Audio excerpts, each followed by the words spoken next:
음, 이제 11장 그 리트로넬로 하는데, 네, 저도 좀 이제 계속 읽어봤는데, 제가 음악이라고 하는 그 관계 때문에 정말 흥미를 갖고 이제 접근을 해서, 반대 이제 음악은 이해를 하긴, 이게 이제 그 음악을 생각 안 하고, 이거를 그냥 처음부터 끝까지 읽으면은, 막 혼돈이 돼 갖고요. 그리고 우리가 앞에서 공부를 했기 때문에, 이거를 대입은 할 수 있는데, 이렇게 저 혼자 읽어서, 그 직감적으로, 이렇다는 되겠는데, 발표를 하려고 구조화하려니까 이게 너무 어려운 거예요, 이게.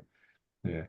그래서, 이거를, 여태까지 저희가 발표를, 요 전에, 우리 박상호 박사님은 전체 정리를 또 GPT에 넣어서 요점 정리하는 형태로 해서 전체 대강을 하셨고, 우리 박주환 이사는 그, 그 부분별로 책을 해석하는 형태로 했잖아요.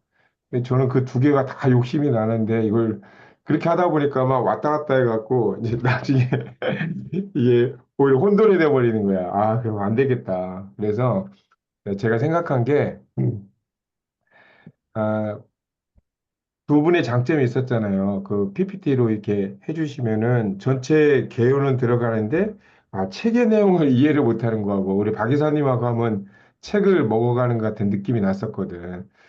그래서 저는 어떻게 했냐면, 요번에 한번 실험적으로, 저도 박 이사님처럼 천천히 하더라도 여기를 꼭꼭 씹으려고 이렇게 했어요. 박 이사님 방법과, 어, 여기 박상호 박사님 방법을 다 적용을 하려고 했습니다. 그래서 일단은 이제 이건 제 방법이고요. 어, 그럼 먼저 계율을 잡으려고 했어요. 계율을 잡으려고 해서 그럼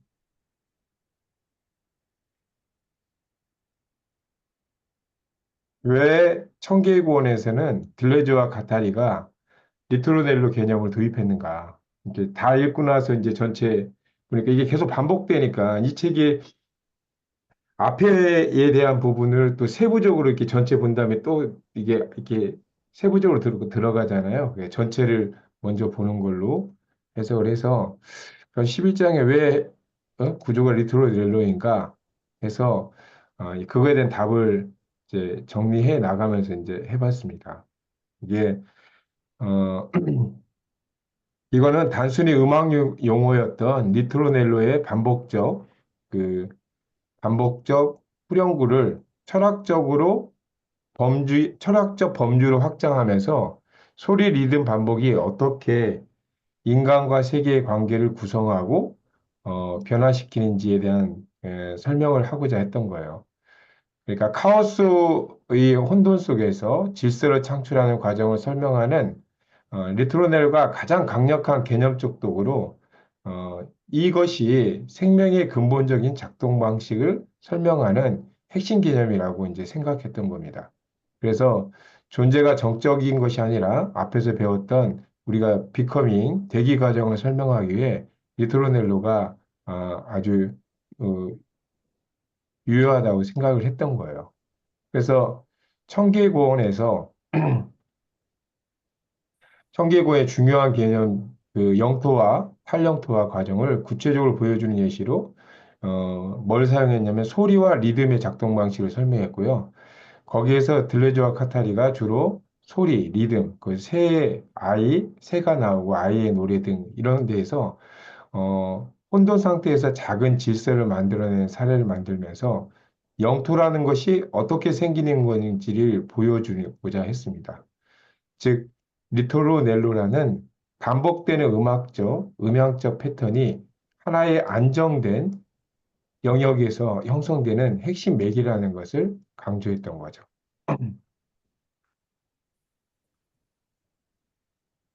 그러면 혼돈과 질서가 어떻게 새로운 세계를 창조하는지, 그, 그리고 그것이 와 음향화를 해서, 그럼 공감각적이잖아요. 그래서 들레저 카타리는 세계가 완전한 질서도 완전한 혼돈도 아닌 항상 양자가 뒤섞인 역동적 상태라고 이렇게 본 거죠.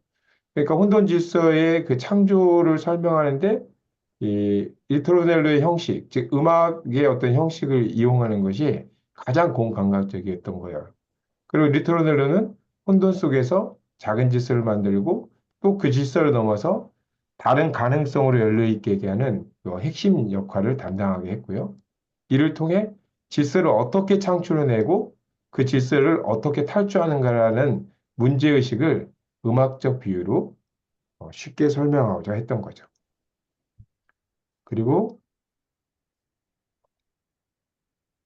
반복 속에 들레주가 가장 많이 얘기하는 모티브 중에 차이와 반복이 있죠. 그 반복 속에 차이가 어떻게 미시적 차원에서 창조성을 발휘하는지를 드러내기 위해서 사용했던 겁니다. 그래서 리트로데르는 동일 반복이 아니에요. 어, 반복 속에서 항상 작동하는 차이를 보여주는 좋은 예시인 거죠. 이것이 저는 가장 또 중요한 그 예시라고 생각하는데, 다른 걸로 만약에 그 차이 반복을 나타낼 수 있을까? 그 동일성인데 다르다는 거예요. 예. 형태의 모델은 같은데 이게 작동하는 그 반복에서 차이가 있다는 거. 예. 그게 리트로넬로를 도입한 가장 보여주는 형태인 것 같고요. 어, 이것은 단순한 후렴 반복 같지만 사실은 차이가 있는, 실제로는 매번 조금씩 변주되고 다른 환경과 만나면서 새로운 형태를 탄생한다는 거죠. 그래서 리트로넬로의 음악적 형식은 그 들레주의 철학적 어떤 개념에 어, 가장 부합된다. 이건 저는 이 차이와 반복도 어쩌면 기가 막히게 표현할 수 있는 거라고 생각을 했습니다. 그리고 아까 말한 일시적인, 그 미시적인 차원에서도 여기서도 그냥 순간적이면서도 아주 미시적 차원에서도 작동하는 개념이라는 거. 그게 어, 이런 흥얼거림, 리틀 아이의 흥얼거림, 그 새의 울음소리, 그 집안에 켜놓은 라디오, 일상 흔히 볼 수 있는 예시들도 누구나 쉽게 공감할 수 있는 이 직관적인 거, 이런 것들을 어, 어떤 어떻게 그 영토와 탈영토화인지 니트로넬로로 구체적으로 설명하려고 했던 겁니다.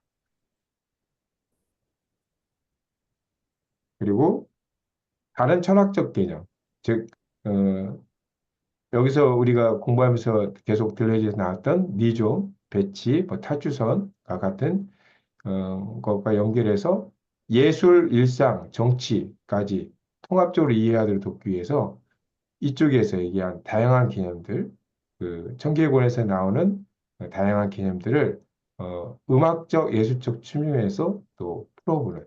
그래서 리트로델로는 하나의 배치 안에서 소리와 영토를 형성하는 핵심적 요소가 되고 그 배치가 그 리즘적 연결로 계속 새로운 탈주선을 열어준다는 것으로 또 설명하려고 했습니다.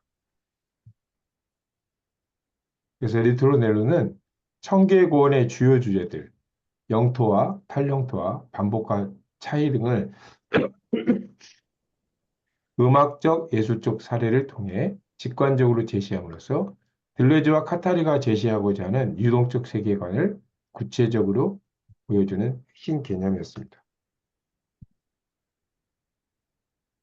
그러면 이렇게 음악적인 그 형태를 빌려왔다는 리트로넬로란 그 우리가 음악에서 이제 직접 가지 않으면 리트로넬로라는 것이 또 생소한 단어잖아요. 리트로넬로란 무엇인가? 음악하는 사람들은 이제 음악 이론에서 배우긴 하지만 들레즈와 카타리가 그 인용한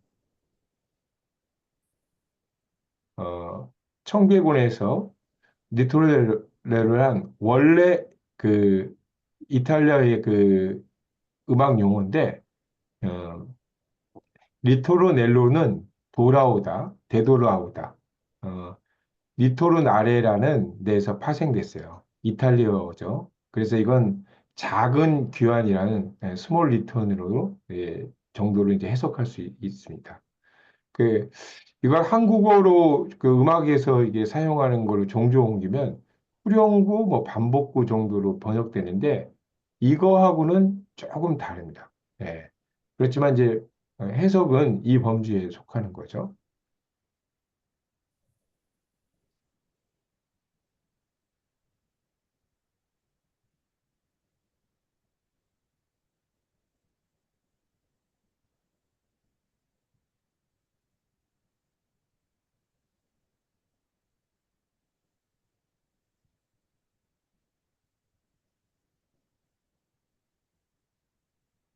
그럼 음악사적 그 리트로넬로의 배경을 한번 리트로넬로를 제대로 좀 이해를 해야지 그 음악과 연관돼서 그 청계권에서 사용됐던 리트로넬로를 이해할 것 같아서 음악사적 배경과 의미를 조금 더 어, 들어가 보겠어요. 그러면 그 음악사적 의미로 봤을 때 리토르넬로는 이탈리아 그 바로크 시대, 르네상스 바로크 시대에서 특히 두드러지게 나타냈는데 우리가 가장 많이 알고 있는 그, 그 바로크 협주곡의 그 비발디에서 리토르넬로 형식이 가장 대표적으로 사용됐거든요. 그래서 비발디 음악의 사계를 보면 실제로 리토르넬로를 이해할 수 있습니다. 리토르넬로를 비발디 사계를 통해서 한번 그 이해를 해보면 리토르넬로 형식 자체가 어, 이게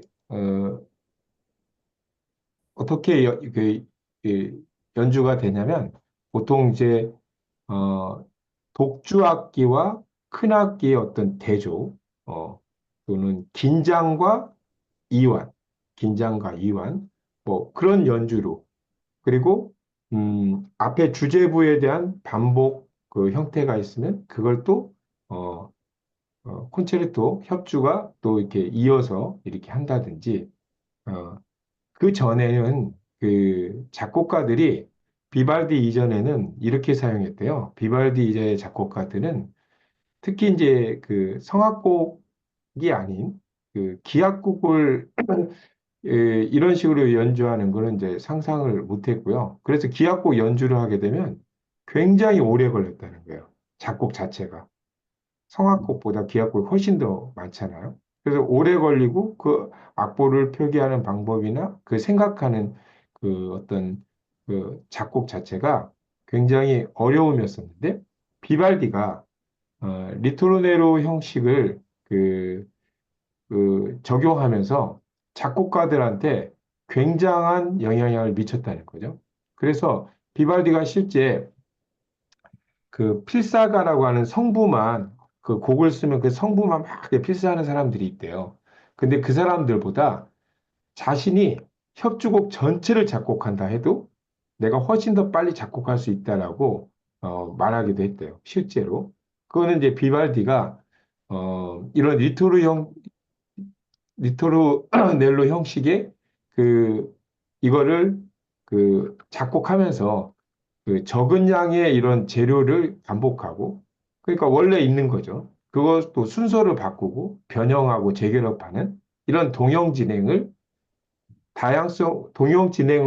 다양성도 표현하고 실제 그 곡의 극적 긴장감도 확립하고 원래 있는 그 동형 진행 같고 그러면서 실제로 콘체르토와 협주자와 독주 연주자들이 그 주고받는 대조에서도 독주 연주자의 개성을 살려주는 그게 일종의 그 협주에서 그 이완과 긴장만 사용하고 그리고 그 협주 자체에서 악보의 그, 그 연주 자체로 똑같은 연주라고 해도 협주 독주로서 빠르기와 이렇게 기존의 작곡가들이 생각하지 못한 동일 반복으로 큰 그 곡에 큰그 오히려 다양성을 갖춰주니까 작곡가들에게 큰 영향을 줬고 그리고 이 작곡이 그 시대에 이제 대표적 그 작곡가가 됐던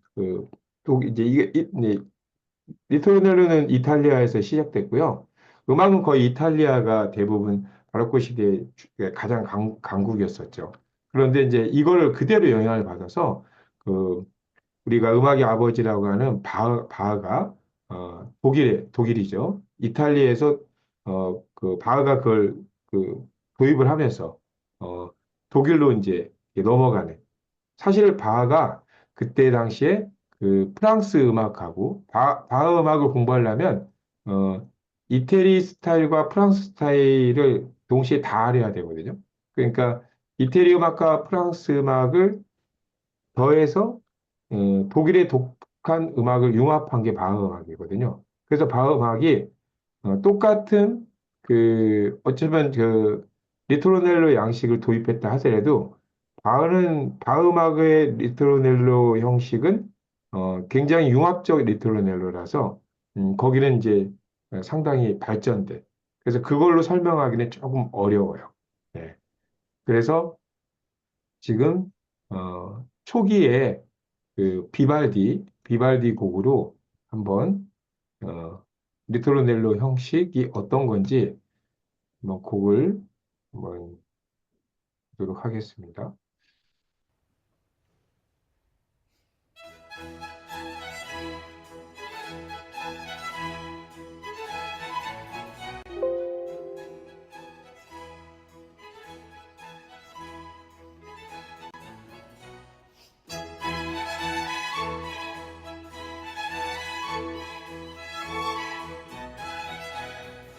지금 보셨죠? 일악장 음. 보험 할 때. 그러면 이제 이건 이제 그냥 우리가 이렇게 들었던 거하고 이제 구성을 좀 생각을 하다 보면 이제 보통 여기 이 협주곡에서 이 독주자하고 제니 한센 이 독주자하고 여기 한두 사람의 여기를 이제 보통 이제 작은 연주라고 하고요. 이 전체 콘체르토 이 전체를 이제 협주, 이제 큰 연주라고 해서 보통 비발디 협주를 보면 이 작은 연주와 큰 독주자, 이제 작은 연주, 독주자와 뭐 아니면 첼로, 아니면 피아노 이렇게 둘이 한다든지. 저 마우스 보이세요? 지금 현재? 예, 예, 그 보입니다. 예. 이렇게 이런 식으로 이렇게 둘이 작은 연주하고 전체 콘체르토가 대응한다든지 뭐 이렇게 독주를 하고 아니면 혼자 이렇게 대응한다든지 이렇게 대조하는 형태의 예, 에, 대조하는 형태예요. 그래서 서로 주고받는 형태. 리토르넬로는 이런 대조. 그리고 연주를 보다 보면 연주 형태가 또 이제 독주자가 긴장을 유도하다가 전체 곡 긴장곡을 본인이 작게 하다가 이제 이쪽을 전체 콘체르토가 그걸 받아서 리토르넬로로 동일 유형으로 이렇게 받아간다든지 아니면 음, 그 전체 곡 형태에서는 긴장적인 연주를 하다가 이완적인 연주를 한다든지. 예. 그래서 계속 그 동질 안에서도 독주와 협주 그리고 곡의 그 리듬이 여리게 피아노, 뭐 포르테 뭐 이런 형태로도 사용하고요. 그래서 그 안에서 협주곡 그 악기 자체의 대조도 있고요. 그 리듬 자체의 대조도 있고, 그리고 그 악보 자체가 그려나갈 때, 첫째 주제부 자체가 어떤 한두 마디의 그 형태의 반복된 구조를 계속 콘체르토 협주한테 던져주는 형태. 그래서 상당한 다양하게 그 동질 구성의 다형체가 계속 음악에서 이루어지면서 어, 비슷한 것 같은데 다른 변주곡으로 상당한 감동을 주고 그때 당시 비발디 사계는 그전 현재 이 콘체르토 협주곡에서는 잘 나타나지 않았던 형식이고 이것이 이제 굉장히 큰 영향을 미쳤던 거죠. 이거를 지금 이제 그걸 생각하면서 지금 우리가 알고 있는 걸 생각하면서 들으면은 이 연주가 또 보여요. 이렇게 제가 말씀드린 걸 생각하면서 보면은 보입니다. 네, 열리게 하겠고요. 협주를 하는데 얘기하죠.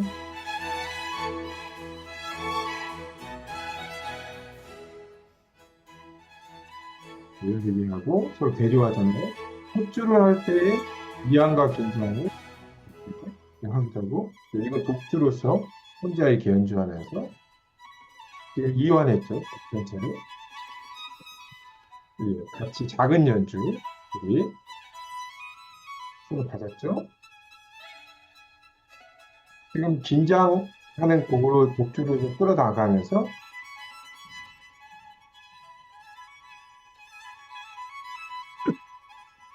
봄의 새소리를 나타내는 겁니다. 지금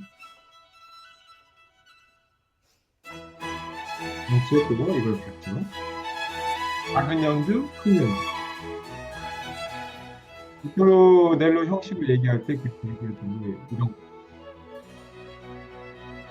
다시 이완했죠. 이완, 음악적으로 봤을 때는 이완을 이끌어가는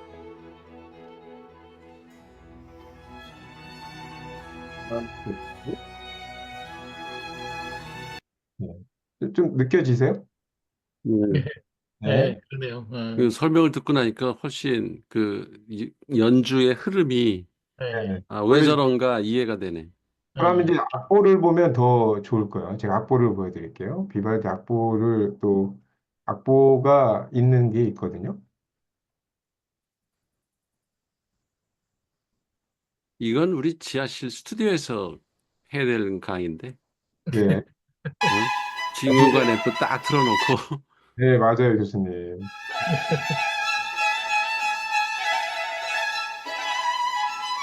여기 보면 이제 악보를 보면 조금 더 지금 얘기했던 여러 동질이 악보에서도 음이 어떻게 움직여지고 이렇게 하는 걸 보시면은 그게 또 잘 보이세요. 제가 한번 볼게요. 악보를 보면서 또 한번 보겠습니다.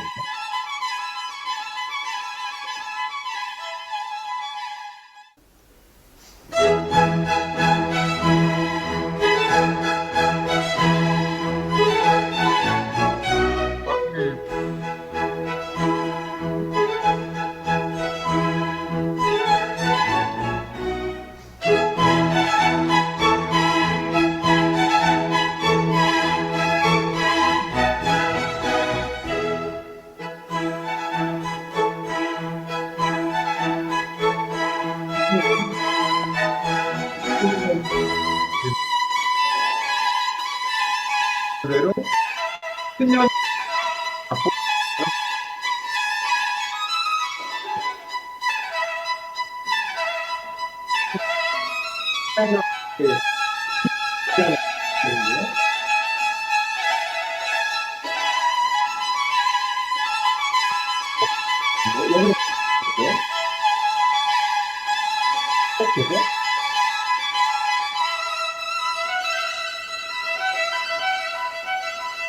여기 또 반복합니다. 이제 그다음에 그 리트레이로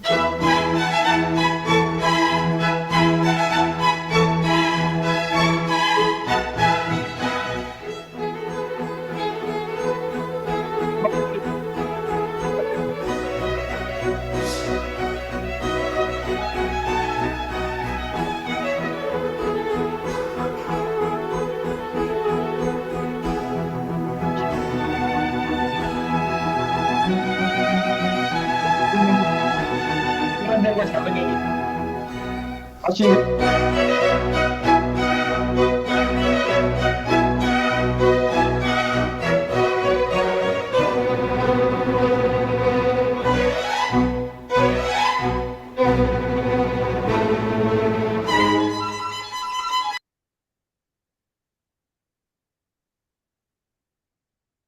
이해가 좀 되세요? 네, 네. 네. 네. 그게 좀 생각하면서 이렇게 보면은 그게 악보하고 사실 저도 예전에 저는 이제 성악곡만 노래하니까 성악곡만 좋아하다가 기악곡을 못 들었어요. 좋아하지도 않고 그러다가 이제 기악 악기 하나하나를 해석하다 보니까 이제 들리기 시작하는 거예요. 예. 그러면서 그게 이해가 되니까 재밌어지는 이제 악보를 보게 되니까 재밌었거든요. 그러니까 요번에 근데 제가 이렇게 구조를 보는 거는 잘 못 봤었어요. 그 그런데 요번에 마침 그 저 음악 공부 한다고 생각하고 그 예전 생각하면서 그 이거에 대한 제 리토르넬로 공부를 하려다 보니까 이거 형식 자체로 어떤 느낌이 들었냐면 굉장히 상위 범주로 리토르넬로 딱 놓고요. 리토르넬로의 여러 그, 그 형태의 범주가 대조다. 음, 동지에 대한 반복이다. 아, 같은 뜻인데 다른 언어로 사용하는 그런 철학적 개념하고 마찬가지로 리듬이 구종될 수도 있고 음정은 들려도 리듬이 같이 이렇게 들어올 수도 있고 이런 그 반복 안에서 차이를 약간씩 두면서 전체 형태를 완전히 새로운 생성을 하는 거. 이렇게 또 너무 당연한 소리일 수도 있지만 이렇게 음악을 이해하니까 작곡이 정말 쉬워지는. 근데 사실 이런 법으로 작곡을 하는 형태가 어, 새로운 재창조죠. 기본 구조 안에서의 또 창의력 구조가 되는데 음악은 이건 소리가 나오니까 새로운 음. 공간 개념으로 그리고 여기에 사람이 들어가고 보이스가 들어가고 그리고 여기에 그 독주 악기가 들어가고 하나만 더 들어가도 달라지고 거기에 아까 얘기한 잠깐 악장 전체를 1악장, 2악장, 뭐 3악장 구성하면 1악장 자체 안에서의 리토르넬로가 전체적으로 긴장감을 이완했다면 2악장 자체는 이완을 하고 다시 이게 긴장감을 요구하는 작은 것이 모여서 또 큰 변주, 큰 그 프레임을 만들어서 그 안에서 또 큰 것 자체의 변주를 주는. 그러니까 곡 전체가 굉장히 쉽게 아름다워지는 형태를 하게 되니까 어, 비발디가 실제로 아까 얘기한 필사하는 사람들보다 나는 훨씬 더 작곡을 빨리 할 수 있다 할 그런 정말 충분히 할 정도로 그리고 기존의 작곡가들이 정말 몇 년이 걸리고 몇 달이 걸렸던 걸 단번에 그냥 작곡해버리는 이 새로운 형식. 정말 엄청난 음악 안에서 혁신이 일어났던 게 비트로데입니다. 아,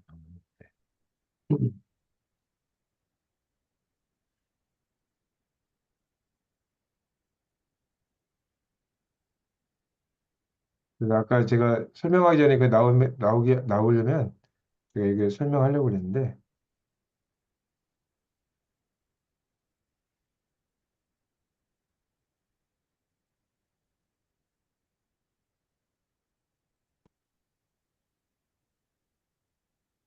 그 비발디 사기를 이렇게 보다 보면 이제 여기 리터럴로 형식의 기본적 구성이 뭐 이렇게 되어 있고요. 제가 설명했으니까 그 각 마디별로 반복되는 모티브가 조금씩 변형되어 연결되는 과정. 솔로와 협주 사이에 주고받는 대조 효과. 리토르넬로가 명료한 주제부. 그게 처음 시작할 때 오케스트라가 이제 협주가 일어나면서 그 솔로 바이올린이 또 경쾌한 새소리를 모사하면서 첫 변화를 보여주면서 즉 두 요소가 교대하고 펼쳐지면서 이렇게 그 안에서 또 다른 동질성이 새로운 변화를 주는 게 리토르넬로 형식의 핵심이다라는 얘기입니다. 그래서 기본적으로 리토르넬로는 오케스트라 전추가 연주하는 주제부가 여러 차례 돌아오는 형식을 말하며 이들 사이에 독주 악기가 변주 대화 형식으로 연주하는 방식이 전형적입니다. 이게 이제 기존에는 이제 악기 성악 형태를 이루다가 이제 보통 르네상스 이전 이런 음악들이 성악곡이 많죠. 교회 음악이다 보니까. 그런데 이제 기악곡에 이제 발전을 이루면서 리토르넬로 형식은 기악곡에 이제 큰 발전을 이루는 중요한 형식이 됐죠. 요 시기가 언제쯤이지, 그러면은? 르네상스와 바로크 시대요. 비발디 그러니까 한 이때니까 1600년대? 1500년대 말? 예, 그때입니다. 네. 그리고 이제 그거를 융합해서 이제 바로 넘어가면서 이 기악곡이 어, 그 융성하게 되죠. 새로운. 예. 그때가 이제 세계 음악이 이제 독일에서 독일이 이제 그 음악 강국이 된 게 이제 바흐부터 그때 이제 이태리하고 프랑스 음악 근데 프랑스 음악이 또 합쳐졌는데 프랑스 음악이 합쳐진 게 이제 요게 중요하거든요. 이게 근데 이건 이제 음악적으로 설명해야 되니까 그렇게 됩니다. 그래서 이제 오페라와 칸타타 아리아 등에서도 이제 리토르넬로가 자주 등장하고요. 그러면서 이제 핸델이나 바흐 작품에서 도입부에 사이마다 반복돼서 구조적 균형을 부여함으로 해서 음, 실제로 이제 우리가 알고 있는 이제 어, 기악과 오케스트라, 그다음 그 성악과의 합주인 이제 오페라 칸타타 이런 데서도 많이 사용하는 형태인데 오늘날 대중음악에서 말하는 그 후렴구하고는 조금 다르다.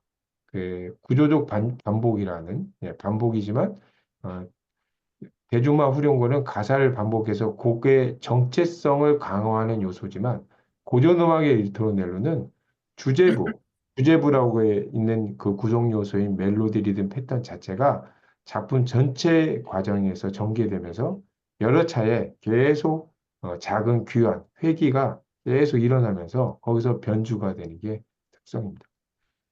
음. 음, 잠깐만요.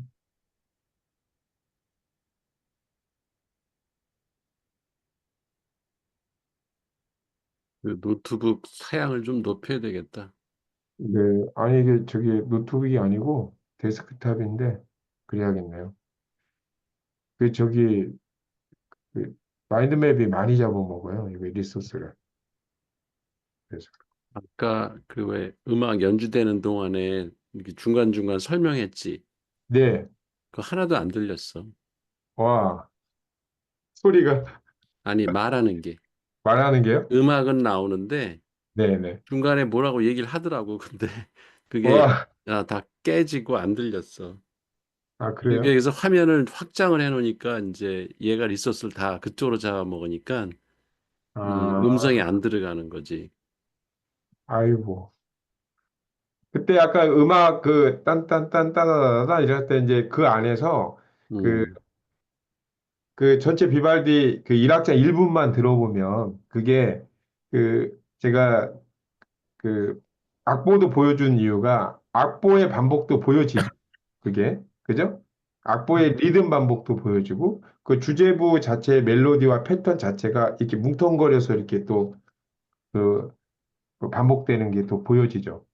그리고 음, 서로 그 악기 독주 악기 그러니까 독주 작은 연주라고 했죠. 독주자일 수도 있고 독주자와 한 그 기악자 이렇게 같이 연주자가 두 사람이 작은 연주고 전체 콘체르토 협주자하고 이렇게 서로 이렇게 주고받는 거 그리고 악장 자체로 봤을 때 뭐 긴장했다가 이연했다가 긴장했다 이연했다 이게 다 리토넬로 형식이라는 얘기죠. 근데 무슨 소린지 들리지는 않았지만 무슨 네. 얘기 하려는지는 다 알았어. 네.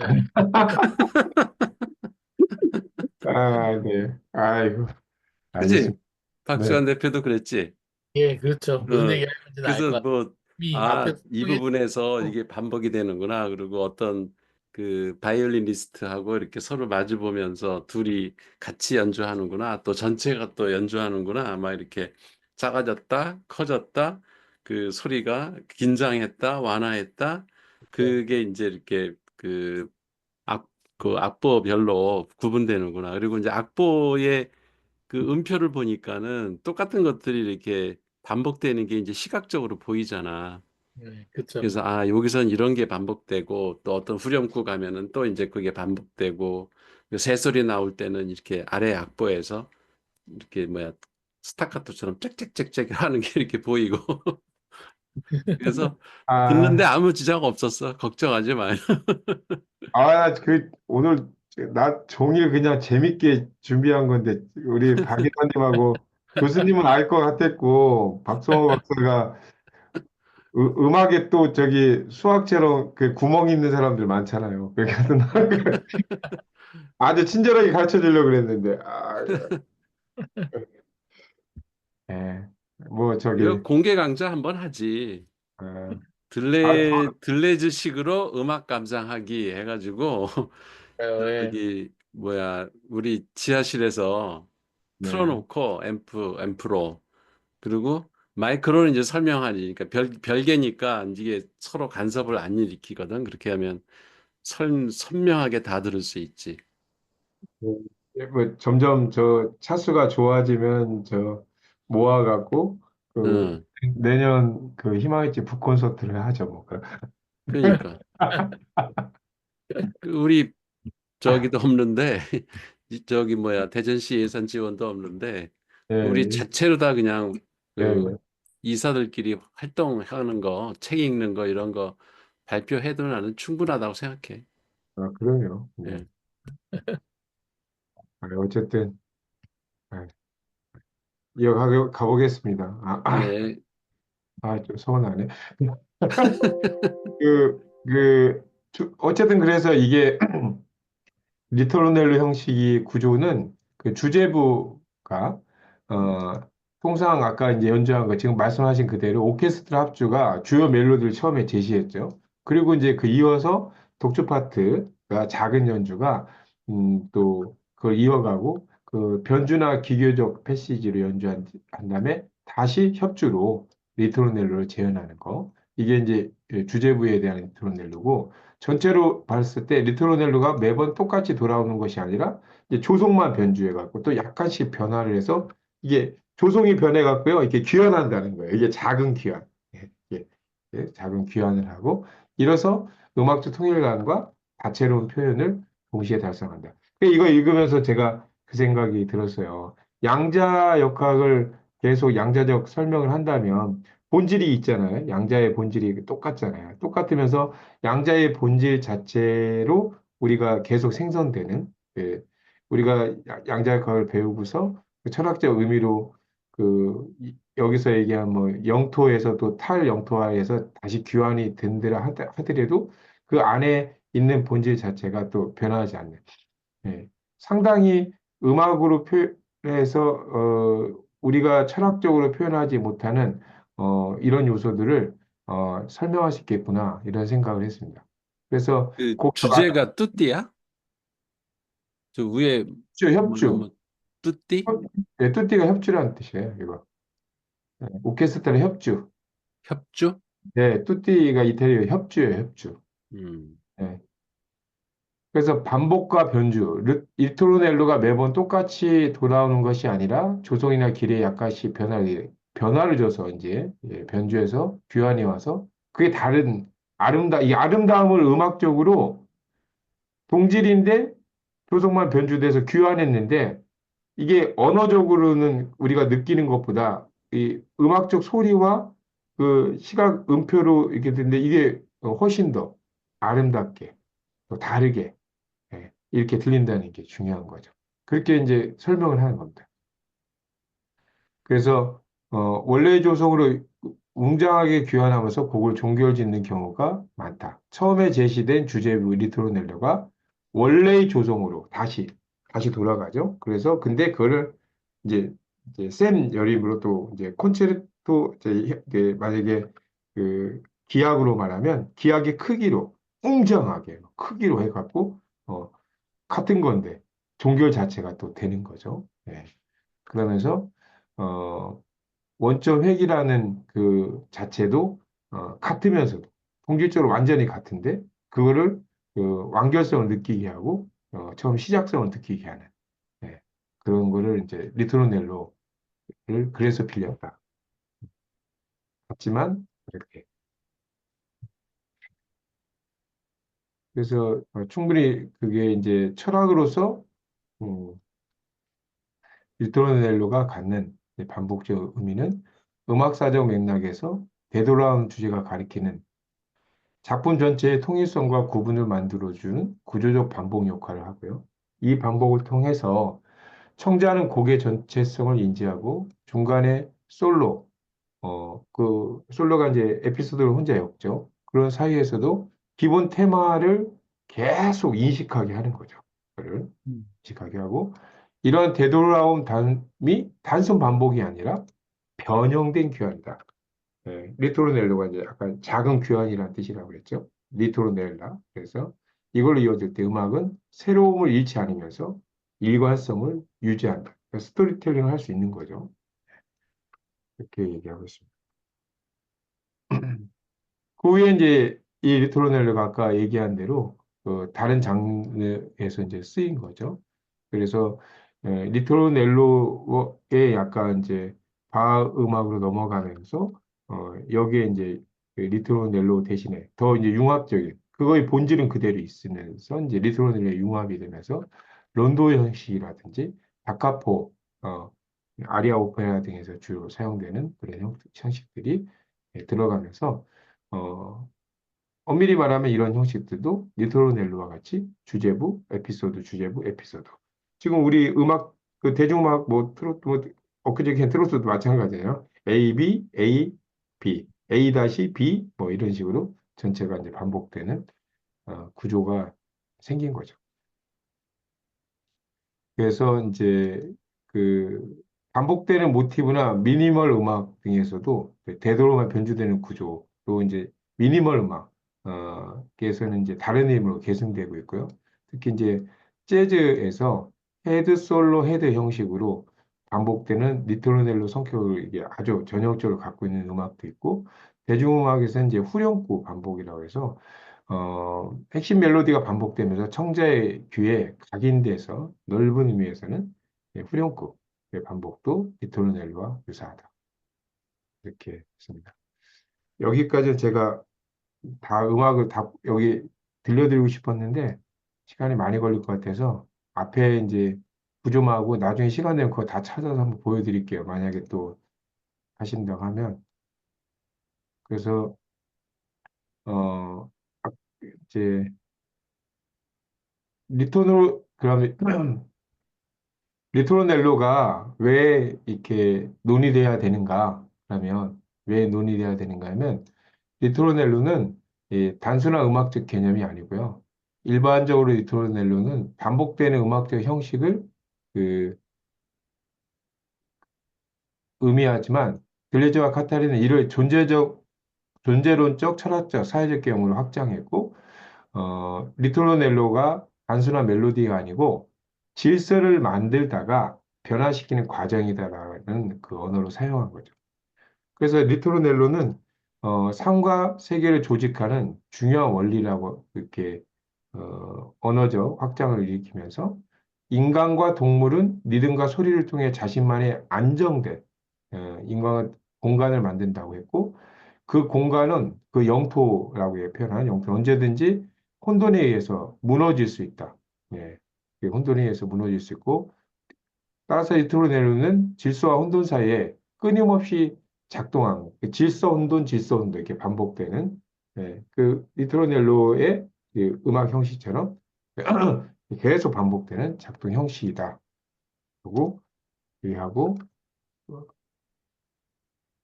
철학적 실천적 함의가 뭐냐? 리토르넬로를 이해하면 우리는 어떻게 공간을 만들고 변화시키는가를 알 수 있고 어, 예술, 정치, 개인의 삶에서도 리토르넬로의 원리가 적용될 수 있다. 그래서 영토화가 탈영토화, 다시 재영토화의 흐름을 파악하는 것이 중요하다. 그럼 리토르넬로에 대한 그 기본 개념이 철학적으로 들어갔을 때 그 리토르넬로의 세 가지 주요한 기능은 영토화, 특정 환경에서 안정된 공간에서 질서를 만든다는 것. 그 책에서 아이가 어둠 속에서 이제 무서움 극복하기 위해서 그 영토에서 그 극복하기 위해 노래를 부르죠. 그게 예, 그게 하나의 영토, 카오스에서 영토를 예, 이제 만드는 거죠. 그러면서 새가 자신의 영향을 지키기 위해서 반복적으로 노래를 지저귀긴다든지 거기 어떤 새가 일어나자마자 잎사귀를 뒤집어 갖고 자기 영토를 만든다든지 그런 거. 활영토하는 기존의 영토가 무너지고 변화하는 과정을 얘기하는데 그런데 이제 새로운 음악 스타일이 등장하면서 그전의 음악적 질서를 해체한다든지 한 사람이 익숙한 환경을 떠나서 새로운 삶을 살아가는 것도 탈영토화다. 재영토화라는 것은 한 국가가 정치 변화를 겪고 새로운 국가 정체성을 확립하는 과정, 아니면 이제 새로운 예술 운동이 자리 잡고 있다가 또 하나의 스타일이 되는 과정, 이런 것들을 예를 들고 있고요. 그 리토르넬로의 그 유형으로 그 소리적 리토르넬로가 이제 새놀이나 음악, 라디오, 노래하는 인간 뭐 이런 건다면 이제 행동적 리토르넬로는 특정한 의례나 반복적 습관. 이제 리토르넬로라는 거를 이제 이렇게 다 대입을 해보면 어, 이런 이제 우리가 습관, 네, 의례 같은 것도 리토르넬로다. 사회적 리트로넬로도 많이 있죠. 광고음악, 국가 애국가, 뭐 정치적 뭐 슬로건이라든지 그 예술적 리트로넬로라고 할 때 이제 반복 변주를 갖고 있는 작품들이 그런 게 해당된다. 그래서 그런 구체적 사례로 보면 그 음악에서는 그 아까 얘기한 그런 것들이 있고 책에서는 이제 메시앙의 새 노래 연구에 특별히 비트로넬로가 어떻게 작동하는지 아주 자세히 보여주는 게 있는데 이건 다음 시간에 제가 요거만 메시앙에 대해서만 그 비발디와는 또 이제 다르게 음악이 이게 철학적인 그 들레주 그 그 철학이 그대로 들어가서 메시앙의 이제 그 새소리 연주 그거는 이제 아주 잘 설명될 수 있거든요. 근데 그건 한 파트로 잘 설명하도록 하겠습니다. 그리고 도시와 건축 속의 리트로넬로는 도시의 리듬, 출근 시간, 신호등의 주기, 반복된 일상적 소리들이 도시의 질서를 형성하고 건축의 리듬은 특정한 건축 양식이 반복되면서 공간을 조직하고 안정성을 주는 것. 공공장소의 소리, 벽, 뭐 카페에서 음악이 흐르면 그것이 하나의 그 영토를, 카페 음악이 이제 하나의 영토를 형성한다고 또 합니다. 그리고 이제 정치 사회 속의 리토르넬로도 있는데 국가의 애국가, 국기, 상징적인 구호, 특정한 정체성을 강화할 때 리토르넬로를 사용하죠. 우리 교가 같은 것도나 잘 들어보면 대부분 다 리토르넬로를 사용하고 있고요. 광고 같은데 그래서 그 슬로건 같은 거, 브랜드 이미지 만드는 거, 맥도날드 뭐 이거 특정한 브랜드 이런 거는 다 리토르넬로 형식을 한 정체성 강화 역할을 하고요. 예, 그렇게 하고 있다는 거예요. 그러니까 리토르넬로를 이해하면 그 철학적인 걸 했을 때 어떤 실천적인 것이 도출되느냐? 리토르넬로는 우리가 세계를 조직하는 방식이다. 지금 우리가 지금 어, 리토르넬로로 청계의 고원에 아주 중요한 형태 결론을 내려고 한 걸로 본다면 우리는 단순히 외부 환경을 경험하는 것이 아니고 리듬과 반복을 통해 세계를 구축하고 변화시키는 존재이다. 리듬 반복이라는 걸 음악적 그 해석이 아니고 우리 삶의 리듬과 반복, 우리 삶에서 우리 삶의 리듬과 우리 삶의 반복을 통해서 세계를 구축하고 변화시키는 존재이다. 리토르넬로를 이해하면 우리가 어떤 방식으로 삶을 구성하고 있는지를 인식할 수 있다. 리토르넬로는 창조성의 변화의 원리이다. 리토르넬로는 단순한 변화, 반복이 아니고 변형을 통해서 새로움을 창출하는, 단순한 반복이 아니고 동질성의 변형을 통해서 새로움을 창출하는 방식이고, 따라서 예술, 음악, 정치, 경제 등 다양한 영역에서 기존 틀을 깬다는 새로운 질서를 만들기 위해서 니트로넬로를 사용하는 거다. 예, 이게 창의성의 원리다. 그래서 기존의 고정된 질서에 벗어나 창조적 탈출성을 형성하는 게 리트로넬로다. 예. 리트로넬로는 현대사회에서 중요한 역할을 한다. 현대사회에서 미디어 광고 정치적 구호, SNS 알고리즘의 다양한 병식도 리트로넬로가 작동하고 있는 거다. 우리는 단순한 반복 속에 갇힐 수 있지만 리토르넬로가 를 또 창조적으로 사용할 수 있다. 그 반복 자체가 사실 창조다. 넌센스 같지만 반복이 또 다른 창조다. 리토르넬로를 활용하여 더 나은 사회적 구조, 창조적 예술적 의미 있는 개인적 삶을 구축할 수 있다. 그래서 리토르넬로는 단순한 음악적 개념이 아니고 세계의 조직 방식을 설명하는 강력한 철학적 도구이고 그걸 통해서 우리가 질서를 만들고 그 질서를 또 변형시키고 새로운 가능성을 창출할 수 있으며 그것을 이해하는 것이 우리의 단순한 이론적 논의가 아니고 우리의 삶과 사회를 재구성하는 실질적 도구가 될 수 있다. 이렇게 제가 몇 번 돌려봐 갖고 이런 결론을 얻었습니다. 그래서 그럼 이제 이렇게 정리를 한 다음에 우리 박상호 박사님 PPT 정리 이제 이 한눈에 보이게 하려고 했던 게 제 목표고요. 그리고 이제 요걸 이제 우리 박주환 그 이사하는 것처럼 페이지 수 보면서 이제 이게 뭐냐. 근데 이제 그게 너무 오래 걸리니까 또 한눈에 안 들어오더라고. 난 일단 한눈에 들어오게 만들고 이렇게 어, 5개 구성으로 했어요. 예, 그래서 이제 하나하나 점령을 해나가겠다. 이거 2개씩 하든지, 이렇게 2개씩 하든지 이렇게 해서 요거 계열을 장수의 계열로 이렇게 좀 나눴어요. 그래서 그 처음 그 2페이지 에서는 니트로넬로의 그 출발점을 얘기하고 있는 거고요. 거기서 그 어둠 속의 아이와 노래 얘기하는 게 니트로넬로의 원년적 그 사례로서 그 들레즈와 카타린은 그 기본 개념 설명, 리트로넬 기본 개념을 설명하기 위해서 어둠 속에서 길을 잃은 아이가 노래를 흥얼거리는 장면을 제시했고, 이 아이가 공포 속에서 노래를 부르면서 안정감을 찾고 임시적인 질서를 만들고 있죠. 그게 카오스의 한가운데서 질서를 만드는 행위이고, 그 리트로넬로의 본질이 처음 등장하는 순간이에요. 하지만 이 노래는 언제든지 또 카오스가 그 질서가 만들어졌다 흩어질 수 있고 그럼 다시 질서를 만들기 위해서 아이들은 노래를 불러야만 유지할 수 있는 거죠. 그래서 중요한 개념, 니트로네는 완전한 구조가 아니고 지속적으로 유지하고 재생산해야 하는 유동적인 것이다 라는 거죠.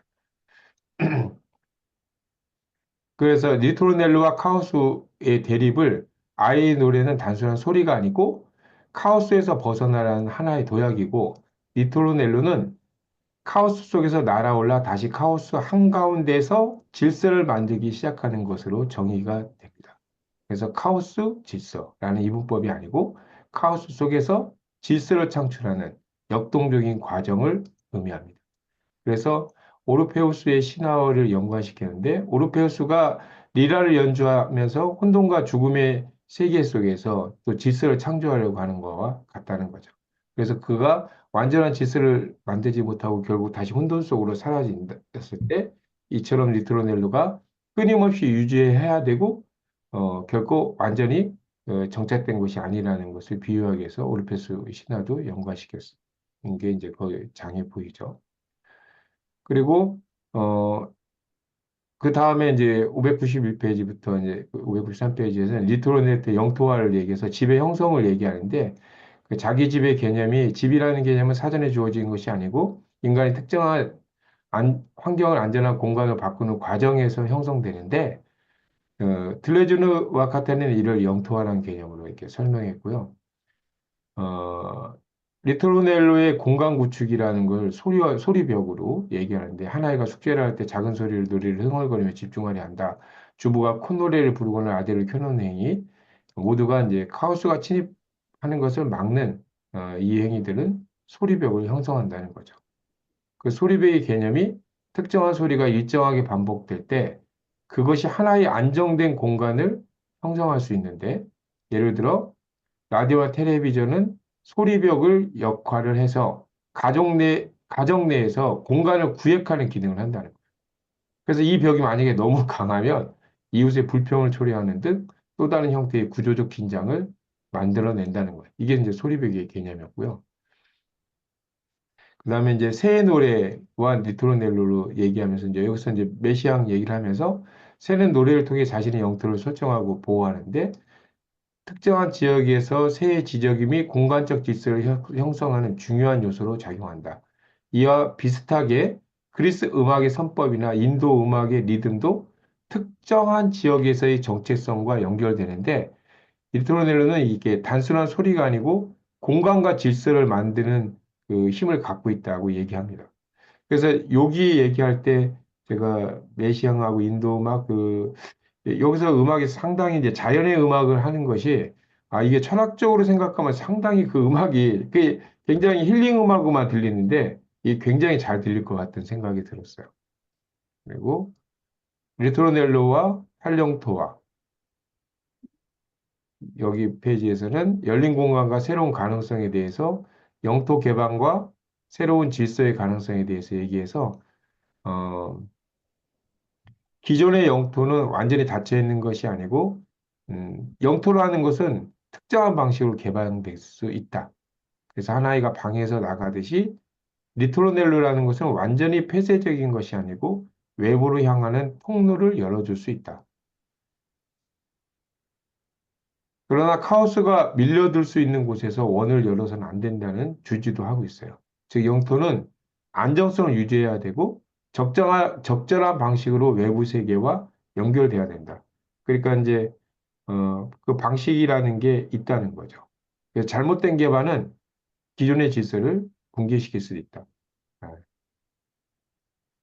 그래서 카오스 모스라는 거는 카오스와 코스모스의 결합을 얘기하는 건데 리토르넬로는 단순한 영토화가 아니고 환경과 리듬이 얽힌 복잡한 관계망 속에서 가능하다.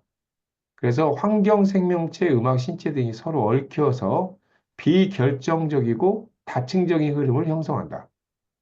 이 개념이 후대 현재 철학에서 이게 지금 박 이사님 지금 하고 있는 네트워크 사고, 이런 게 지금 거듭 연결돼 있다.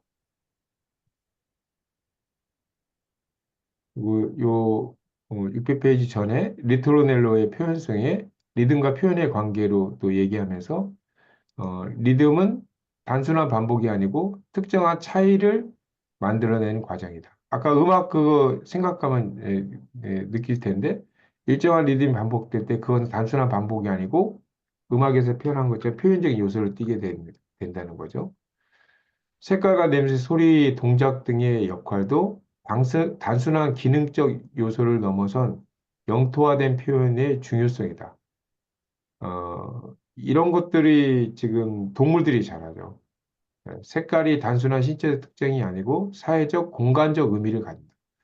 실제로 리트로넬로로 이제 해석을 하더라도 우리 모두 다 이런 영토 표현을 색깔, 냄새, 소리로 어, 이건 단순히 동물들뿐만 아니고 우리 하다못해 운동을 할 때나 어, 뭐, 축구든 야구든 뭐 할 때 색깔로 많이 영토 표현을 하죠.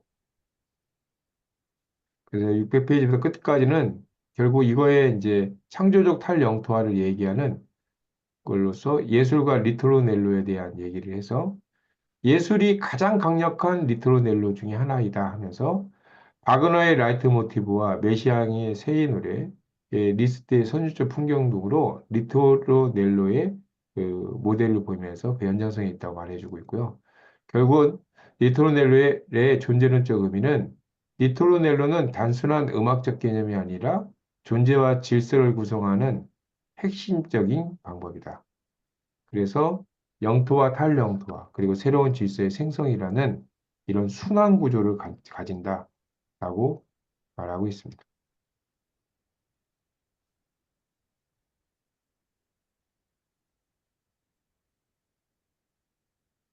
음. 예, 이렇게 제가 그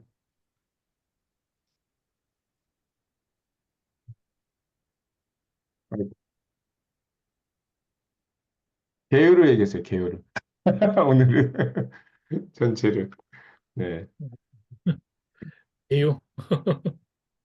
이렇게 먼저 잡아본 다음에 이게 세부적으로 이제 거기 발췌독을 하셨잖아요. 저희가 예, 예.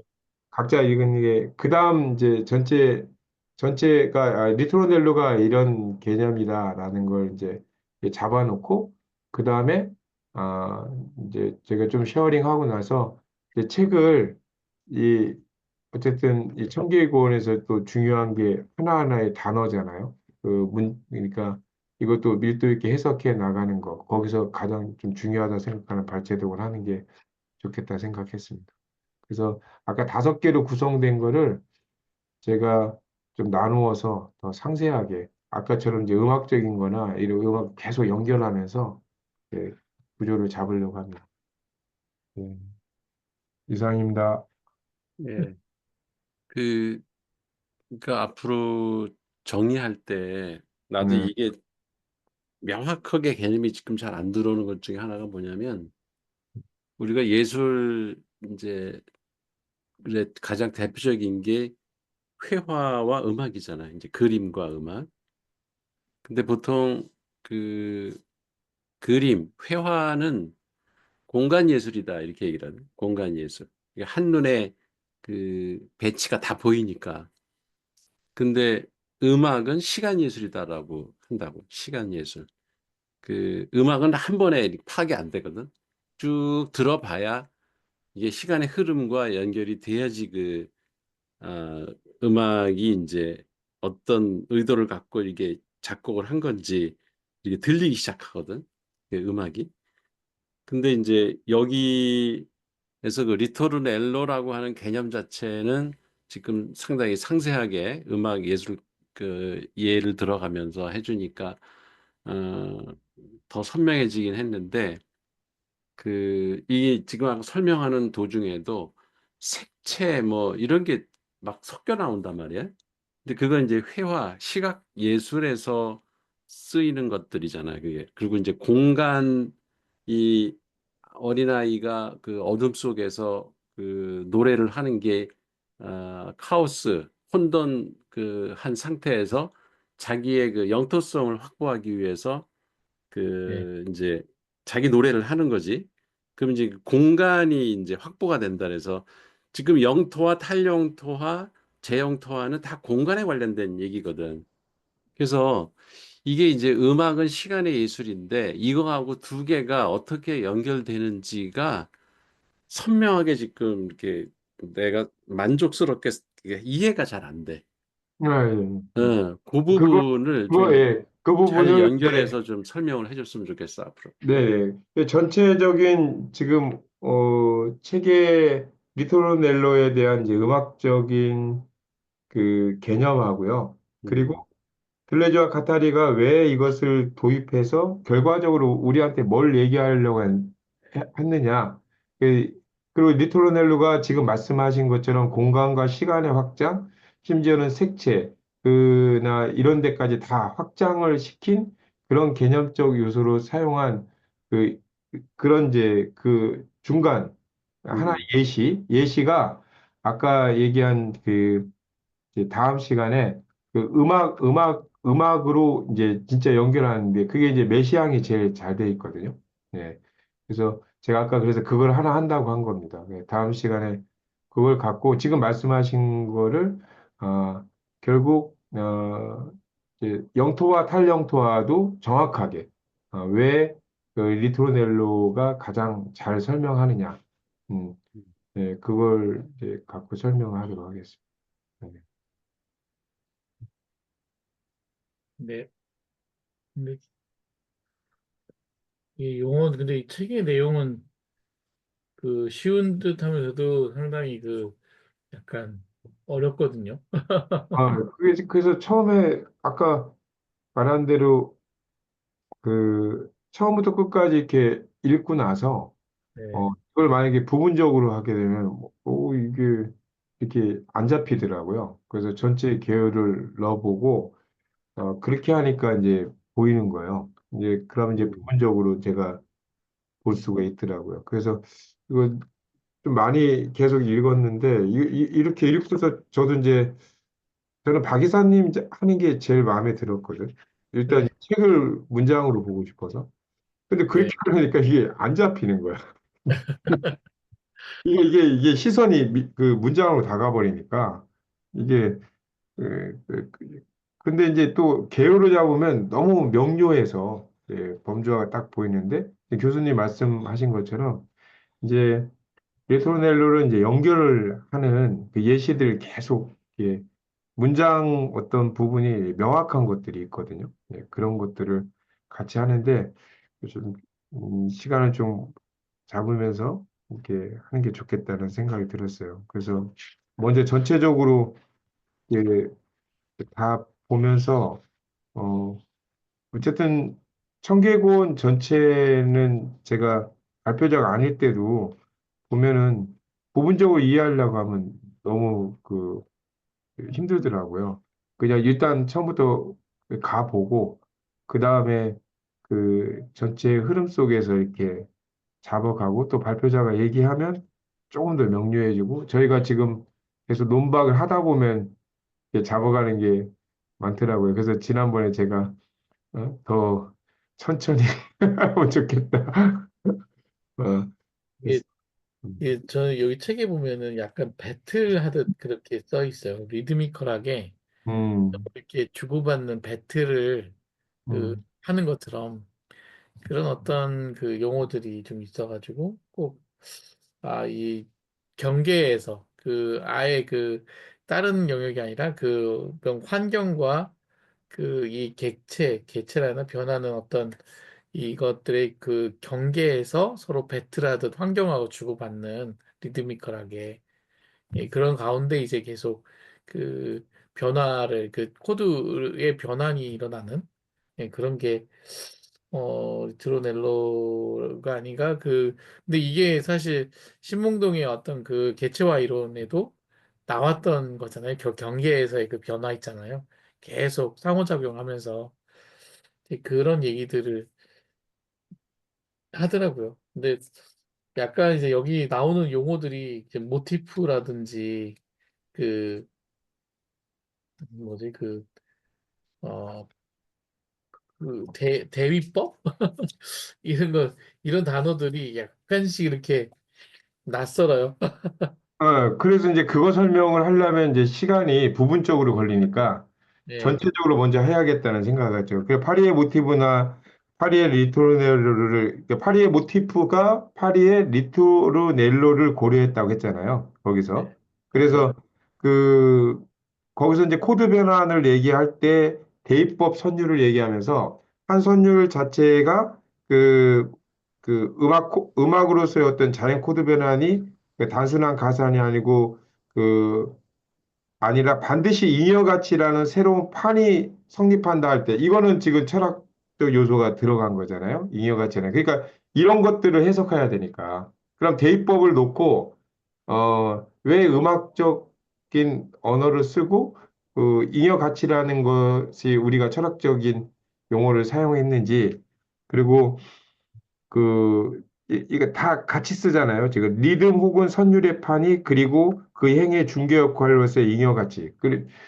이제 이런 단어들이 들어오는 게 저는 참 놀라워요. 이게 이게 5개 있는 건데 이걸 음악하는 사람들이 이렇게 보는 거하고 이거 물론 이제 뭐 철학을 깊게 하는 사람 다 아시겠죠. 아까 뭐 했지만 이제 보통 일반인들이 이 언어가 이렇게 지금 어 이렇게 두 이렇게 철학 언어와 음악적인 게 섞여 있을 때 이걸 이해할 수 있을까? 근데 여기서 어쨌든 우리가 사용되는 그 언어라는 것이 이렇게 어쩌면은 그 음악적 용어가 지금 철학적 용어에 지금 사용돼서 근데 사실은 미술을 이해할 때도 마찬가지지만 우리가 융합된 다른 과목의 용어들이 합쳐지는 것들을 저희 안에 의식 속에서 융합될 때 이게 이그나이트가 되는 것 같은 생각이 들었어요. 읽으면서도 계속.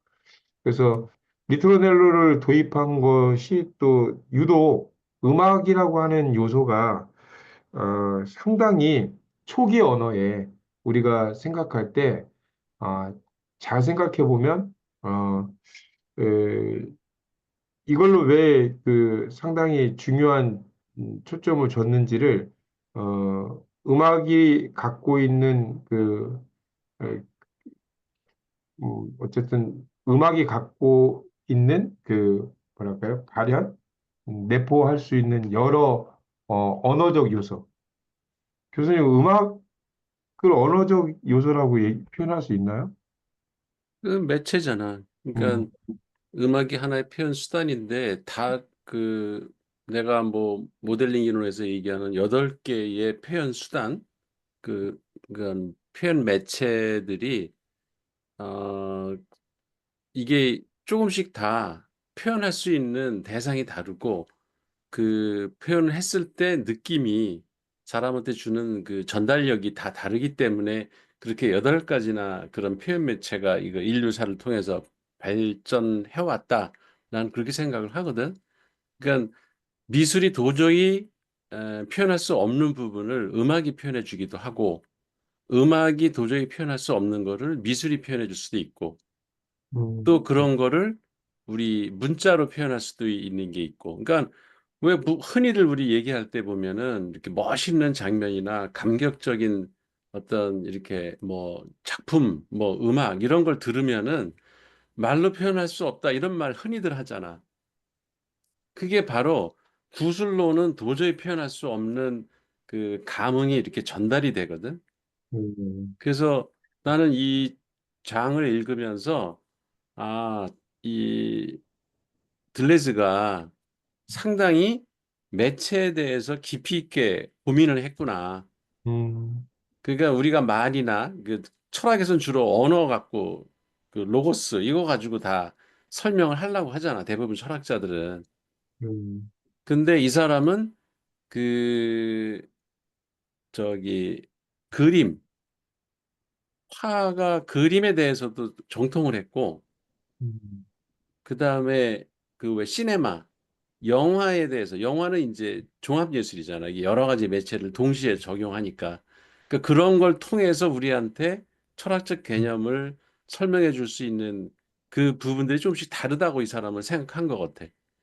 그래서 음악이라고 하는 거를 철학을 이해시키기 위한 하나의 매체로 이렇게 소개한 거는 참 대단하다. 이 사람이 뭘 그 전에도 뭐 음악을 그렇게 그 철학에 접목하려고 했던 철학자들은 있는데 이런 식으로 깊이 있게 특히 이제 차이와 반복이라는 개념을 우리가 많이 쓰면서도 음, 정확히 감이 안 오거든. 음, 일상에서 그걸 도입하려고 하면. 근데 리토르넬로라고 하는 개념하고 하면은 음악 우리가 들을 때 그 느낌을 그 계속 반복되는 것 같지만 조금씩 조금씩 변주가 되고 그 전체가 통일이 돼 가지고 우리한테 음악 전체가 주는 메시지가 그 이게 전달이 되잖아. 그런 걸 봤을 때는 언어로도 표현할 수 없는 거를 음악으로 이렇게 느끼게 해준다라고 하는 저기 뭐야 생각을 했어. 이 챕터를 읽으면서. 음, 음. 그래서 이 사람 참 매체를 아주 그 다양하게 다 그 파악을 하고 있는 사람이다 이런 생각을 했지. 음, 아, 음, 음. 근데 여기 이제 어쨌든 영토나 뭐 표현의 진료, 표현의 질, 뭐 모티프, 영토적인 뭐 그 대위법, 뭐 이런 용어들이 이제 새로 등장하면서 뭐 그 기존의 어떤 그 우리가 이미 알고 있었던 뭐 이 앞에서 얘기했던 것들을 다시 뭐 영토란 뭐고 뭐 이렇게 정의를 하시는데 그런 게 이제 조금 어 좀 다르게 또 막 그 정의하시거든요.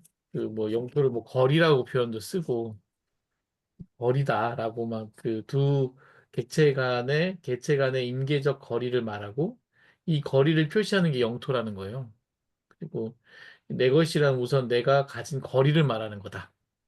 이제 이런 어떤 것들이 그 용어 내용상으로는 자기의 어떤 자기가 그 영향을 미칠 수 있는 그 거리를 기반해서 얘기를 했기 때문에 이런 얘기를 했나? 그런 생각을 들긴 하지만 그 용어 그 의미인지 아닌지 이런 걸 파악하는 게 약간 좀 다르다. 저 아파하고 또 다른 것 같아요. 매체에 대한 어떤 영토 이런 것들이. 음, 그러니까 이 사람의 그 영토라는 말을 이해하려면 우리가 기존에 영토 하면은 왜 땅, 뭐 이렇게 그 국가 영토 이런 걸 생각하잖아. 네네. 그래서 이렇게 공간 개념으로만 생각을 하는데 그렇죠. 그 네. 공간 개념이라는 게 이렇게 물리적으로 확정된 이렇게 선으로 이렇게 그을 수 있는 그런 그 공간을 영토라고 하는 게 아니라는 생각이 자꾸 들어.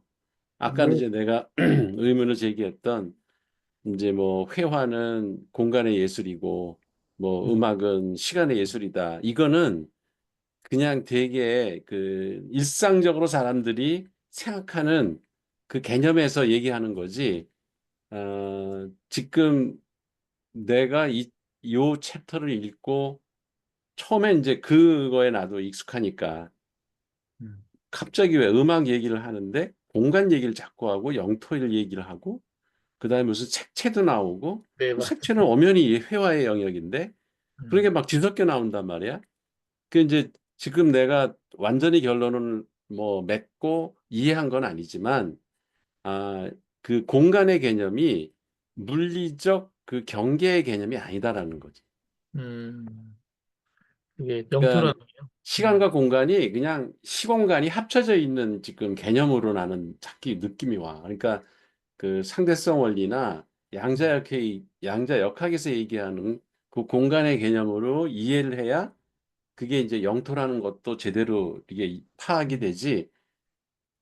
땅에 이렇게 펼쳐진 그 경계선상, 물리선상에 그, 그 뭐 경계 안에 들어가 있는 게 영토다. 이렇게 생각하면은 그러면 계속 혼동이 올 것 같아. 그러면 어, 그러니까 영토라는 말이 시공간이라는 게 나는 생각을 해야 된다는 얘기야. 음, 시간과 공간이 합쳐진 공간이 그의 영토지 공간, 우리가 생각하는 물리적 그 한계점 영토, 이거를 생각하면 계속 혼동이 올 것 같아. 아까 제가 설명한 영토에 대한 그 유형의 리트로넬로 설명할 때 그 얘기 드렸거든요. 예, 맞습니다. 그 영토의 개념이 그 상당히 우리가 생각하는 그 공감각적이에요. 예, 그 의식적 그 영토를 넘어 그 의식적으로 생각하는 것까지. 그래서 그 리트로넬로 얘기한 것처럼 이게 변주가 엄청나요. 예, 예. 영토에 대한 그 확장도. 예. 음, 그래서 생각하면 계속 거기서 뭔가 어, 사고가 굉장히 유연하게 리점식 사고 그 바탕이 되는 변형이 계속 이루어지는 거예요. 그 단어 하나 때문에 리트로넬로 단어 하나 때문에 계속 음악을 이렇게 생각해도 제가 가장 지금 준비하면서 가장 그 저한테 느낌적으로 어, 스스로 좀 흐뭇했던 생각이 뭐냐면 처음에 우리 석주 얘기하면서도 음악적인 거 이거 잘 공부해서 뭐 이렇게 이런 사람들이 그 철학을 담은 음악을 하면 좋겠다 뭐 이런 말씀하실 때 제가 예전에 음악 공부하면서 작곡을 꼭 하고 싶었거든요. 작곡 공부를 하다가 안 되는 거예요. 계속 작곡이 잘 안 되는 거예요. 근데 안 됐던 첫 번째 이유가 뭐냐면 그게 작곡이 수학적 형식으로 하면은 그게 금방 받아들이거든요. 그게. 그런데 수학적으로 안 하려고 했던 거예요. 그게 너무 음악 같지가 않은 생각이 들었어요. 그거의 질을 제가 거부했어요. 큰 범주로 얘기하면 반복한다는 거, 그거 너무 그렇지 않아? 뭔가 창의적인 게 있어야 되고 그게 아름다운 거 아니야? 그게 음악의 어떤 질을 형성하는 거 아니야? 이렇게 생각했던 거에 그 제가 전제를 했던 게 반복되는 거 안에서 진짜 창의적인 아름다움이 나오고 사실 그것이 진짜 아름다움이라는 그 구조에 대한 인지가 제가 안 돼 있었어요. 근데 이걸 하면서 리트로넬로 자체가 음악적으로 그 저희가 이미 그리고 지금까지 현대 음악까지 보면서 저희가 아름다움이라고 생각하는 생성된 어떤 모델링을 해준 거를 이제 비유한 거잖아요. 그랬을 때 정말 아름다운 음악이라고 저희가 느꼈던 그런 것들이 아, 반복의 질에서 나온다라고 할 때 제가 음악 하나만 생각해도 이제 어떤 생각이 드냐면 정말 반복의 질을 높이는 거 그거의 다양성을 생각하는 게 거기에 모든 걸 담을 수 있다라는 게 굉장한 그 어떤 작곡을 한다면 힘을 주는 거죠. 그게 원래 가장 그 확장이 아니 본질이다라고 하는 거 엄청난 힘을 줬던 거예요. 그 자체가. 네. 그 속주 작곡하는 걸 보면은 처음에는 코드 프로그레션, 코드 프로그레션. 그러니까 코드가 어떻게 진행되는가. 그거를 먼저 잡더라고. 음, 그래서 코드가 진행돼서 자기가 그 패턴이 이렇게 하나 잡히잖아.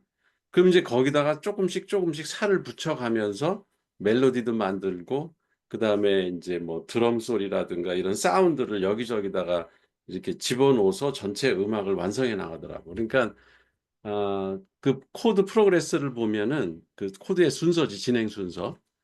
그러니까 뭐 우리가 보통 왜 그 가요 팝 포크송 치면은 무슨 그 C 잡았다가 뭐 A 마이나 무슨 뭐 G, 네, F, 그 E 흐름이 마이나 이런 식으로 순서가 있잖아. 그거를 먼저 잡더라고. 어떤 노래든지. 그게 음, 패턴이야. 근데 그게 음, 사실 반복돼. 네, 응. 그러다가 이게 약간씩 중간중간 다른 코드를 끼워 넣어서 변형을 해. 근데 이제 그 변형하는 실력이 그게 작곡 실력이더라고. 음, 맞습니다. 그러니까 그래서 뻔하게 그 트로트에서는 거의 비슷한 그 코드가 거의 반복적으로 나와서 네, 그 심플해. 그러니까 한 번 들으면 그냥 바로 피아노 치고 연주를 하더라고. 그 좀 음감이 있는 사람들은. 네, 근데 그 좀 고급 작곡가, 그 노련한 작곡가들이 한 거는 흉내를 못 내. 네. 기타를 쳐도 한 번에 바로 그 쫓아가지를 못하더라고. 아, 그러니까 그건 그 무슨 코드도 왜 종류가 뭐 마이너 코드 무슨 네, 뭐 맞아요. 그 메이저 종류가 마이너 되게 많잖아. 그런 많죠. 것들을 사이사이에 넣어서 약간씩 변주를 해가지고 집어넣은 부분에서 승부가 나는 것 같아. 네. 근데 코드 사실 프로그레스 전체는 뻔한데 음, 거기에 이제 중간중간 변주를 집어넣어서 색다른 맛을 내가지고 사람한테 하는 이렇게 느낌을 주는 거지. 그러면 이제 거기서 사람들이 어우 새롭네. 이거 못 듣던 음악인데 이런 느낌을 받으면서 그 노래에 빨려 들어가는 것 같아. 근데 이제 맞, 그거의 핵심이 그런 거죠. 제 친구가 이제 작곡을 해서 이제 그 CCM 작곡을 이제 원래 체육하는 친구인데 작곡을 해서 이쪽 계통에서는 이제 굉장히 그 곡들이 거의 잘 이제 보편화 됐는데 그 핵심이 뭐였냐면 일반적으로 이런 CCM이나 그런 보통 곡을 쓸 때 그 변주를 많이 쓰고 그 비화성이죠. 비화성을 쓴 친구들이 많았는데 이 친구는 철저하게 그, 기본 화성만 써서 종결 자체가 예측 가능한 걸 했는데 성가나 이런 쪽에서는 일단 어, 예측 가능한 그 패턴 자체가 일반 대중은 받아들이기가 너무 좋은 거예요. 편안한 거예요. 예측이 가능하니까. 그게 쉬우니까. 그러니까 그지? 그 성과가 잘 된 거예요. 굉장히 잘 됐어요. 모든 게. 그리고 굉장히 아름답게 들리는 거예요. 근데 그게 전체 곡 중에 대부분 반복이었거든요. 음, 대부분 반복했는데 그 중간에 하나, 두 개 정도의 상당히 그 작은 변주만 있었어요. 근데 전체는 거의 다 반복했어요. 그런데 이게 너무 잘 되는 게 좀 희한했거든요. 그래서 지금 이제 그게 완전하게 이해가 됐고, 그걸 좀 확장해서 얘기를 하면, 대중음악도 정말 이렇게 소위 뜨는 음악을 가만히 분석해 보면, 그게 변주가 굉장히 많은 것처럼 보이지만, 이렇게 교수님 말씀한 것처럼 이게 새로운 것들이 있으면서도 그 안에 반드시 있어야 되는 게 그 예측되는 대중성 그 스토리 패턴이에요. 그 안에서 익숙한데 굉장히 개성적인 것들이 중간중간에 있는 거예요. 예. 그러니까 리트로네를 넣어요. 제가 볼 때는. 예. 그런가. 그러니까 그 전체 리트로네러를 그 벗어나지 않고 영토화와 탈영토화를 했다 하더라도 다시 재영토화하는 구성 같은 느낌이 되는 거예요. 그래서 한번 아까 제가 현대음악 이거 구성을 한번 분석해 보겠다고 한 거예요. 제가 정말 재밌는 생각이 들었거든요. 예. 그래요. 수고했습니다. 네, 다음 강의를 또 기대해 보죠. 그러시죠. 예, 감사합니다. 재밌었습니다. 예. 네. 네.